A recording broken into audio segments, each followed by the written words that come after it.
บายดีพ่อพี่น้องสวัสดีพ่อแม่พี่น้องทางฝั่งไทยนะครับผมวันนี้ก็อยู่ที่ร้านตั้งรักพี่น้องพอดีทางบริษัททำบัตร MOU เนาะเขาเจ้าพามากินข้าวมื้อสุดท้ายเพราะว่ามื้ออื่นเฮาก็สิพากันเดินทางกลับประเทศไทยแล้วพี่น้องไปรับบัตรอยู่ที่ด่านหนองคายเนาะเขาเจ้าก็เลยพามากินข้าวเป็นมื้อสุดท้ายแล้วก็อยู่ที่ร้านตั้งรักพี่น้องซึ่งร้านนี้ก็มีชื่อเสียงแล้วก็โด่งดังในนครหลวงเวียงจันทน์พี่น้องแล้วก็มีแบบว่าแรงงานที่ทำงานอยู่ไทยพี่น้องเวลาเขาเจ้ามาทำบัตร MOU คือเฮาแหละมาทำบัตร MOU เนาะก็เขาเจ้าก็สิพามาร้านแห่งนี้พี่น้องมื้อนี้ก็รู้สึกว่ามีหลายบริษัทที่เขาเจ้าพา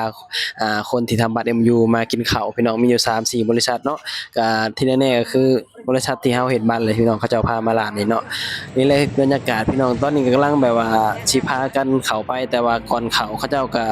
สิแบบว่าทางบริษัททำบัตร MOU เขาเจ้าก็สิถ่ายรูปถ่ายหยังเพราะว่าเขาเจ้าก็เอาลงตามเพจตามหยังเนาะเพราะว่าเขาเจ้าก็ทางบริษัทเฮ็ดเฮ็ดบัตรจังซี่พี่น้องเขาเจ้าก็โปรโมตการเฮ็ดเฮ็ดบัตรจังซี่นะสังเกตเบิ่งว่าเฮาไป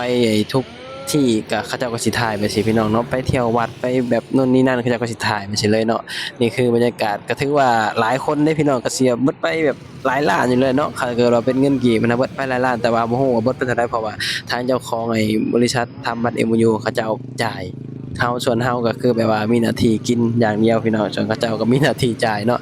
ตอนนี้เฮาก็ถ่ายรูปเป็นที่เรียบร้อยพี่น้องก็สิพากันเข้าไปเบิ่งเนาะเข้าไปเบิ่งบรรยากาศในร้านว่าสิเป็นจังไดเนาะเพราะว่าตอนนี้เขาเจ้าสั่งอาหารไว้เป็นที่เรียบร้อยพี่น้องเขาเจ้าบอกว่าสั่งอาหารเป็นที่เรียบร้อยเข้าไปแล้วก็ไปนั่งกินเลยเขาเจ้าว่าอู้สัมภาระเอกพี่น้องเอ้ยเดี๋ยวเข้าไปเบิ่งบรรยากาศอยู่ในร้านกันว่า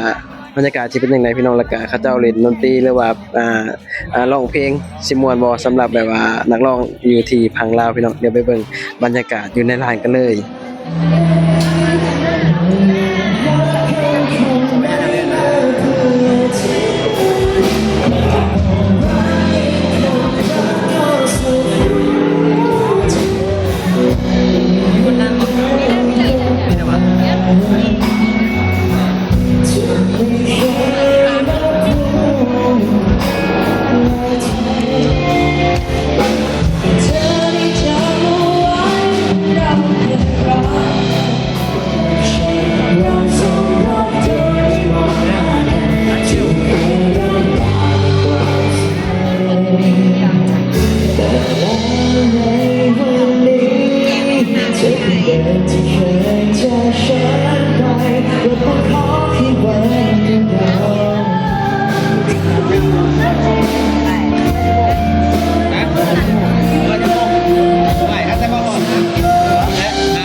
นี้ก็เป็นเวลาเที่ยงคืนแล้วซุมเฮาก็สิเดินทางกลับก่อนพี่น้องก็บ่ได้กลับพร้อมกันก็กลับคนละเทื่อพี่น้องไปพ้อกันอยู่ที่โรงแรมหรือว่าบ่อนพักเนาะ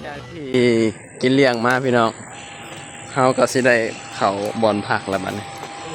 เปิดพอแมงเมาว่าจานเอ้าเขาจะเข้าไปแล้วอาบน้ำนอนตัวเฮาโอ้แล่นแต่เจ้าทางในละห้องจำได้บ่ล่ะตอนต่อพูดแม่งเมาหลายเนาะ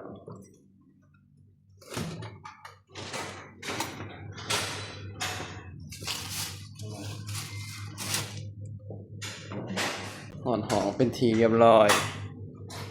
อาบน้ำนอนในห้องบ้านนี่ไปอาบน้ำก่อนพี่น้องมื้ออื่นก็ประมาณ 10 โมงกะกลับกทมแล้วพอกันคลิปหน้า